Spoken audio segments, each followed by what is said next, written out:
Welcome to our channel. ఈరోజు క్లాస్లో మనం బేసిక్ సర్క్యూట్స్లో బ్రాంచ్ యొక్క ఇంపార్టెన్సు, మెష్ యొక్క ఇంపార్టెన్సు, అలాగే జంక్షన్ అంటే ఏంటి, మెష్ అంటే ఏంటి, లూప్ అంటే ఏంటి, ఇవన్నీ ఈరోజు క్లాస్లో ఒకసారి రివైజ్ చేద్దాం. ఇవి మళ్ళీ ఎందుకు చెప్తున్నానంటే మనం కేవీఎల్ ప్రాబ్లమ్ చేసేటప్పుడు వీటి యొక్క రోల్ అనేది చాలా చాలా ఉంటుందండి. ఓకేనా? ఇప్పుడు మన junction and also mesh and also branch ఈ 3 పాయింట్స్ కనుక అలాంగ్ విత్ లూప్‌తో పాటు ఈ 4 పాయింట్స్ కనుక మనకి ఈజీగా అర్థమైతే గనక మన ప్రాబ్లమ్స్ అనేది ఈజీగా సాల్వ్ చేయడానికి ఛాన్స్ ఉంటది. కాబట్టి మళ్ళీ నేను ఇంకోసారి ఈ టాపిక్ గురించి నేను ఎక్స్‌ప్లెయిన్ చేస్తున్నానండి. ఓకేనండి? ఓకేనండి. ఇక్కడ నేను బేసిక్‌గా 3 డయాగ్రామ్స్ అనేది డ్రా చేశానండి. Diagram 1 first diagram, second diagram and third diagram. ఓకేనా? ఈ 3 డయాగ్రామ్స్ నేను ఎక్స్‌ప్లెయిన్ చేస్తానండి. ఓకేనా? దీంట్లో నోడ్ అంటే ఏంటి? నోడ్ ఆర్ జంక్షన్ అంటే ఏంటి? అలాగే బ్రాంచ్ అంటే ఏంటి?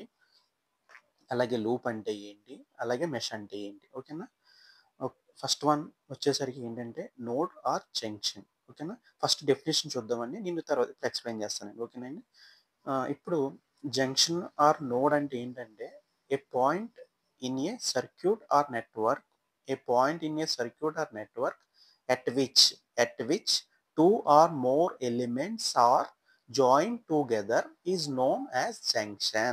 Very very important. అంటే ఏంటి ఇక్కడ జంక్షన్ అవ్వాలంటే గనక కంపల్సరీ ఓకేనా 2 లేదా అంతకన్నా ఎక్కువ ఎలిమెంట్స్ అనేది జాయిన్ అయ్యి ఉండాలి. ఓకేనా? దీన్ని మనం ఏమంటామంటే జంక్షన్ అంటామండి. ఓకేనా? ఆర్ నోడ్ అంటాం. ఓకేనా? సో చూడండి ఫస్ట్ డయాగ్రామ్ చూస్తున్నాను.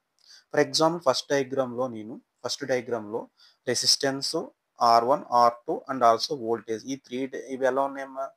మొత్తం అన్నీ సిరీస్‌లో కనెక్ట్ అయినాయి. ఇప్పుడు ఇక్కడ ఉన్న ఈ పాయింట్‌ని అంటే R1, R2 ఈ పాయింట్ మనం ఏమంటామంటే సింపుల్‌గా నేను ఓన్లీ ఇది నోడ్ కింద మాత్రమే తీసుకుంటున్నానండి. ఇది జంక్షన్ పాయింట్ కాదండి. అంటే జంక్షన్ అంటే కంపల్సరీ అవ్వాలంటే గనక కంపల్సరీ 2 లేదా అంతకన్నా ఎక్కువ ఎలిమెంట్స్ ఉన్నప్పుడు మాత్రమే దాన్ని మనం జంక్షన్ కింద ట్రీట్ చేస్తున్నామండి. ఓకేనా? 2 ఆర్ మోర్ ఎలిమెంట్స్ ఉన్నప్పుడు మాత్రమే అది జంక్షన్ పాయింట్ కింద మనం ట్రీట్ చేస్తామండి. ఓకేనా? ఇక్కడ ఫస్ట్ డయాగ్రామ్‌లో ఎటువంటి జంక్షన్ పాయింట్స్ లేవండి. ఓకేనా? అంటే ఇక్కడ ఏంటి ఫర్ ఎగ్జాంపుల్ హ్మ్. 2 ఎలిమెంట్స్ పాయింట్‌లో ఒక నోడ్ పాయింట్ అనేది ఎగ్జిట్ అయింది తప్ప ఇక్కడ జంక్షన్ పాయింట్ అనేది ఇది ఎగ్జిట్ అవ్వలేదండి. ఓకేనా? ఇది ఇంపార్టెంట్ పాయింట్ అండి. ఓకేనా? ఓకే. తర్వాత coming to the second diagram చూడండి. సెకండ్ డయాగ్రామ్‌లో ఏం చెప్పానండి ఇప్పుడే 2 లేదంటే అంతకన్నా ఎక్కువ ఎలిమెంట్స్ అనేది కనెక్ట్ అయ్యి ఉంటే దాన్ని జంక్షన్ పాయింట్ అని చెప్తున్నాను. అంటే ఇక్కడ బి పాయింట్‌ని జంక్షన్ పాయింట్ కింద తీసుకోవచ్చా లేదా అని చూద్దాం. ఓకేనా? ఎట్ పాయింట్ బి అనేది మనం జంక్షన్ కింద ఎలా తీసుకోవచ్చా లేదా అనేది ఇప్పుడు వెరిఫై చేద్దాం. ఓకేనా? అంటే అట్ పాయింట్ బికి ఎన్ని ఎలిమెంట్స్ కనెక్ట్ అయినాయండి? ఒకటి R1 కనెక్ట్ అయింది. ఒకటి R2 కనెక్ట్ అయింది. అలాగే ఇంకోటి R3 కనెక్ట్ అయిందండి. ఓకే. అంటే ఏంటి ఇక్కడ 2 కన్నా ఎక్కువ ఎలిమెంట్స్ కనెక్ట్ అయ్యి ఉన్నాయి కాబట్టి ఇక్కడ బి పాయింట్ నేను జంక్షన్ పాయింట్ కింద తీసుకోవచ్చండి. ఓకేనండి? ఓకే. ఫర్ ఎగ్జాంపుల్ ఇక్కడ ఈ పాయింట్ నేను జంక్షన్ పాయింట్ కింద తీసుకోవచ్చండి? తీసుకోవచ్చండి? సో చూడండి తీసుకోవచ్చండి. ఎందుకంటే ఇక్కడ ఈ R3 ఎలిమెంట్ అనేది ఒకటి, అలాగే వోల్టేజ్ సోర్స్ V1 ఒకటి, అలాగే వోల్టేజ్ సోర్స్ V2 ఒకటి. అంటే ఈ అనే పాయింట్‌కి 3 ఎలిమెంట్స్ కనెక్ట్ అయినాయి కాబట్టి, మనం ఈ పాయింట్ మనం ఏమంటామంటే జంక్షన్ పాయింట్‌ని తీసుకోవచ్చు. అంటే ఏంటి? ఇక్కడ సెకండ్ డయాగ్రామ్‌లో ఎన్ని జంక్షన్ పాయింట్స్ ఉన్నాయండి? ఇక్కడ 2 జంక్షన్ పాయింట్స్ ఉన్నాయండి. ఓకే. B అనేది ఒక జంక్షన్ పాయింట్ అండ్ ఆల్సో ఈ అనేది ఒక జంక్షన్ పాయింట్ అండి. ఓకేనా? Okay. And coming to third diagram చూద్దామండి. ఈ థర్డ్ డయాగ్రామ్‌లో ఎన్ని జంక్షన్ పాయింట్స్ ఉన్నాయి? సో అది చూద్దామండి. ఫర్ ఎగ్జాంపుల్ ఏ పాయింట్ మనం జంక్షన్ పాయింట్ కింద తీసుకోవచ్చండి? తీసుకోవచ్చండి. ఎందుకంటే ఈ ఏ పాయింట్‌కి R1 కనెక్ట్ అయింది. అలాగే R4 కనెక్ట్ అయింది. అలాగే ఒక వోల్టేజ్ సోర్స్ కనెక్ట్ అయింది. కాబట్టి ఏ పాయింట్ నేను ఒక జంక్షన్ పాయింట్ కింద తీసుకోవచ్చండి. ఓకేనా? అలాగే బి పాయింట్‌ని జంక్షన్ పాయింట్ కింద తీసుకోవచ్చండి? తీసుకోవచ్చండి. ఎందుకంటే ఇక్కడ R1, ఈ R2, R3 అనేవి 3 ఎలిమెంట్స్ కనెక్ట్ ఉన్నాయి కాబట్టి బి అనేది ఒక జంక్షన్ పాయింట్ కింద తీసుకోవచ్చండి. ఓకేనా? ఇప్పుడు సి అనేది జంక్షన్ పాయింట్ కింద తీసుకోవచ్చండి? తీసుకోవచ్చండి. ఎందుకంటే ఇక్కడ 3 ఎలిమెంట్స్ కనెక్ట్ అయినాయండి. ఓకేనా? R2 ఒకటి, R5 ఒకటి, ఇంకో వోల్టేజ్ సోర్స్ ఒకటి. కాబట్టి సి పాయింట్‌ని కూడా నేను ఒక జంక్షన్ పాయింట్ కింద తీసుకోవచ్చండి. ఓకే. ఇప్పుడు coming to the last point అండి డి కూడా మనం జంక్షన్ పాయింట్ తీసుకోవచ్చండి? తీసుకోవచ్చండి. ఎందుకంటే ఇక్కడ కూడా 3 ఎలిమెంట్స్ అనేవి కనెక్ట్ అయినాయండి. ఓకేనా? R3 ఒకటి, అలాగే R4 ఒకటి, R5 కాబట్టి ఈ 3 కూడా 3 ఎలిమెంట్స్ ఉన్నాయి కాబట్టి ఈ డీని కూడా నేను ఏమంటానంటే ఒక జంక్షన్ పాయింట్ కింద మనం తీసుకోవచ్చండి. ఓకేనండి? అర్థమైందండి. ఫస్ట్ డయాగ్రామ్‌లో, సెకండ్ డయాగ్రామ్‌లో అండ్ థర్డ్ డయాగ్రామ్‌లో జంక్షన్ పాయింట్స్ అంటే అర్థమైంది కదండీ! ఓకే. ఇది జంక్షన్ పాయింట్ యొక్క డెఫినిషన్ అండ్ ఆల్సో డయాగ్రామ్‌లో మనం ఎలా రిప్రజెంట్ చేయాలనేది ఈ 3 డయాగ్రామ్స్‌లో నేను ఎక్స్‌ప్లెయిన్ చేశానండి. ఓకేనండి. Okay. And coming to the branch అండి. బ్రాంచ్ యొక్క డెఫినిషన్ ఏంటంటే a network connected between 2 junction point అంటే 2 జంక్షన్ పాయింట్ మధ్యలో బ్రాంచ్ అనేది ఫార్మ్ అవుతుందండి. ఓకేనా? చూద్దాం. ఒకసారి ఫర్ ఎగ్జాంపుల్ ఇక్కడ 2 జంక్షన్ పాయింట్ బ్రాంచ్ ఉందండి. అంటే ఇది బ్రాంచ్ అనేది ఏంటి ఇదంతా ఒక బ్రాంచేనండి. ఇంకో బ్రాంచ్ అవ్వాలంటే ఇంకో ఇంపార్టెంట్ పాయింట్ ఏంటంటే బ్రాంచ్ ఉందంటే దాంట్లో ఇంకో వేరే కరెంట్ ఫ్లో అవుతుంది. సేమ్ కరెంట్ అంటే స్టార్టింగ్ నుంచి ఎండింగ్ వరకు సేమ్ కరెంటే ఫ్లో అవుతుందండి బ్రాంచ్‌లో కూడా. ఓకేనా? ఈ బ్రాంచ్‌లో ఫ్లో అయ్యే కరెంట్ చూడండి. ఫర్ ఎగ్జాంపుల్ డి నుంచి స్టార్ట్ అయిందనుకో డిఏ బిసిడి అంటే మొత్తం ఇదంతా సింపుల్ లూప్‌లో ఒకే ఒక కరెంట్ అనేది ఫ్లో అయింది. కాబట్టి దీంట్లో మనకి ఎటువంటి ఇదంతా ఓన్లీ సింగిల్ బ్రాంచ్ కింద తీసుకుంటామండి. ఓకేనా? ఏ అనేది అంతా ఒక సింగిల్ బ్రాంచ్ కింద మాత్రమే కన్సిడర్ చేయొచ్చండి. ఓకేనా? ఫర్ ఎగ్జాంపుల్ సెకండ్ డయాగ్రామ్ చూడండి. అంటే ఏం చెప్పానండి? Connected between 2 junction points. 2 junction points మధ్యలో ఎలిమెంట్స్ ఉంటే దాన్ని బ్రాంచ్ కింద తీసుకోవచ్చని చెప్పాను. సో చూడండమ్మా. అంటే ఇక్కడ 2 ఎలిమెంట్స్ అని చెప్పాను. అంటే 2 జంక్షన్ పాయింట్స్ మధ్యలో ఉన్నదాన్ని. అంటే ఇక్కడ ఎన్ని జంక్షన్ పాయింట్స్ ఉన్నాయండి? ఇదొక జంక్షన్ పాయింట్, ఇదొక జంక్షన్ పాయింట్. అంటే మధ్యలో ఉన్న దాన్నంతా మనం బ్రాంచ్ కింద తీసుకోవచ్చండి. అంటే ఇదొక పాయింట్, ఇదొక పాయింట్. కాబట్టి బి అనేది ఒక బ్రాంచ్ అవుతుంది. అలాగే ఈ ఈ ఎఫ్, ఏ, బి అనేది ఒక బ్రాంచ్ అవుతుంది. అలాగే బి, సి, డి, ఈ అనేది ఒక బ్రాంచ్ అవుతుందండి. Okay. These are the different branches in diagram 2 అండి. ఓకేనా? డయాగ్రామ్ 2లో మనకి బ్రాంచెస్ అనేవి ఉన్నాయండి. ఓకేనా? మళ్ళీ చెప్తాను చూడమ్మా. ఒకటి దీంట్లో బి పాయింట్ ఉంది కదా! బి పాయింట్‌లో ఇది జంక్షన్ పాయింట్. జంక్షన్ పాయింట్‌లో ఎన్ని ఎలిమెంట్స్ కనెక్ట్ అయినాయి? ఒకటి ఆర్2 ఒకటి, ఆర్2 ఒకటి, ఆర్1 ఒకటి, ఆర్3 ఒకటి. ఇది జంక్షన్ పాయింట్ అయింది. అంటే కంపల్సరీ బ్రాంచ్ అవ్వాలంటే ఏంటి? The network connected between 2 junction points is known as branch. అంటే 2 జంక్షన్ పాయింట్స్ మధ్యలో ఉన్న ఎలిమెంట్స్‌ని మనం ఏమంటాం? బ్రాంచెస్ కింద అనుకున్నామండి. ఓకేనా? ఇది 2 జంక్షన్ పాయింట్స్ కాబట్టి ఇక్కడ ఉంది ఇదంతా ఒక బ్రాంచ్ అండి. ఓకేనా? ఇదంతా ఒక బ్రాంచ్, ఇదంతా ఒక బ్రాంచ్. ఓకేనా? బి అనేది ఒక బ్రాంచ్. అలాగే బి, సి, డి, ఈ అనేది ఒక బ్రాంచ్ అండి. ఓకేనా? ఎన్ని బ్రాంచెస్ ఉన్నాయో బి ఒక బ్రాంచ్ ఒకటి ఉందండి. అలాగే A B, A, F, A అనేది ఒక బ్రాంచ్ ఉంది. అలాగే బి, సి, డి, ఈ అంటే సేమ్ అంటే బిఈలో ఒక కరెంట్ ఫ్లో అవుతుంది. ఓకేనా? ఆహ్, ఏ ఆహ్, ఈ, ఎఫ్, ఏ, బిలో ఒక కరెంట్ ఫ్లో అవుతుంది. అలాగే బి, సి, డి, ఈలో ఒక కరెంట్ ఫ్లో అవుతుంది. ఓకేనా? దీస్ ఆర్ ద బ్రాంచెస్ అండి. ఓకేనా? Coming to the in the third diagram. దీంట్లో ఎన్ని బ్రాంచెస్ ఉన్నాయి? ఎన్ని బ్రాంచెస్ చూద్దాం. అంటే కంపల్సరీ జంక్షన్ పాయింట్స్ ఏమున్నాయి ఇక్కడ?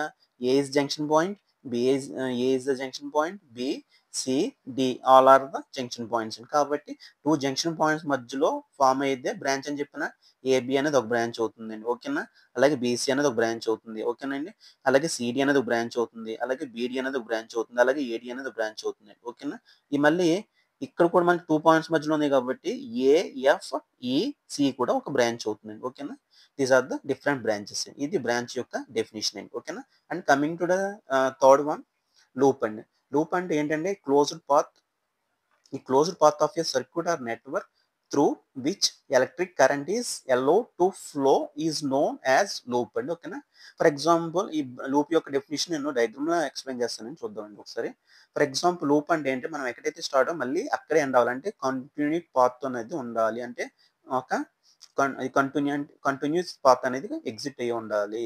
ఫర్ ఎగ్జాంపుల్ మనం ఏ దగ్గర స్టార్ట్ అయ్యామనుకోండి మళ్ళీ ఏ దగ్గర మాత్రమే ఒక కంటిన్యూ పాత్ అనేది ఉన్నది. కాబట్టి ఏ, బి, సి, డి, ఏని మనం లూప్ కింద తీసుకోవచ్చండి. ఓకేనా? ఇది కూడా ఒక లూప్ అండి. ఓకేనా?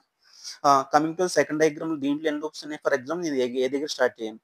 ఏ, బి, ఈ, ఎఫ్, ఏ అనేది ఒక లూప్ అవుతుంది. ఓకేనా? అలాగే బి దగ్గర స్టార్ట్ అయ్యాను. బి దగ్గర స్టార్ట్ అయితే బి, సి, డి, ఈ, బి అనేది ఒక లూప్ అవుతుంది. ఓకే. మళ్ళీ నేను ఏ దగ్గర స్టార్ట్ అయ్యి A, B, C, D, E, F, A అనేది ఒక లూప్ అవుతుంది. ఓకేనా? ఇది సెకండ్ డయాగ్రామ్‌లో డిఫరెంట్ నంబర్ ఆఫ్ లూప్స్ అండి. ఓకేనా? And coming to the third డయాగ్రామ్‌లో ఎన్ని లూప్స్ ఉన్నాయో చూద్దామండి. ఓకేనా? ఏ, బి, డి, ఏ అనేది ఒక లూప్ అవుతుంది. అలాగే బి, సి, డి, బి అనేది ఒక లూప్ అవుతుంది. అలాగే ఏ, డి, సి, ఈ, వి, ఎఫ్ ఏ అనేది ఒక లూప్ అవుతుంది. అలాగే ఏ బి సి ఈ వి ఎఫ్ ఏ అనేది ఒక లూప్ అవుతుంది. Okay, these are the different loops in from diagram 3 అండి. ఓకేనా. వాట్ ఈస్ ఇప్పుడు ఇంపార్టెంట్ పాయింట్ ఏంటంటే what is the difference between loop and mesh అండి. ఓకేనా. ఇక్కడ మెష్ అవ్వాలంటే కనుక does not contain any other loop. ఓకేనా. ఓకే, దీంట్లో కూడా ఎక్స్ప్లెయిన్ చేస్తానండి. ఇప్పుడు చూడండి ఒకసారి. ఈ ఫస్ట్ డయాగ్రామ్లో మనం అబ్జర్వ్ చేసుకోండి. ఏబిసిడిఏలో ఓకేనా. దాంట్లో ఇంకేమైనా లూప్స్ ఏమైనా ఉన్నాయండి? మెషెస్ లోపల ఇన్నర్ లూప్స్ ఏమైనా ఉన్నాయండి? లేవు. అంటే ఏంటంటే ఇక్కడ లూప్ అన్న మెష్ అన్న రెండు ఒకటే. ఏబిసిడిఏ అని మనం లూప్ అనొచ్చు, లేదంటే మెష్ అని కూడా అనొచ్చండి. ఓకేనా. ఓకే, బాగానే ఉంది. ఇక్కడ కమింగ్ టు సెకండ్ డయాగ్రామ్లో ఎన్ని మెషెస్ ఉన్నాయి, ఎన్ని లూప్స్ ఉన్నాయి చూద్దాం. ఓకేనా.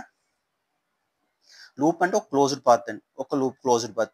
ఏ B E F A B E F అని మనం ఏమొచ్చండి, దీన్ని మెష్ కింద తీసుకోవచ్చు. అంటే దీంట్లో ఎనిమి ఇన్నర్ లూప్స్ లేవు కాబట్టి దీన్ని మనం మెష్ కింద తీసుకోవచ్చు. ఓకేనా. అలాగే బి సి డి ఈ బి ఇది కూడా మనం ఒక మెష్ కింద తీసుకోవచ్చు. ఓకేనా.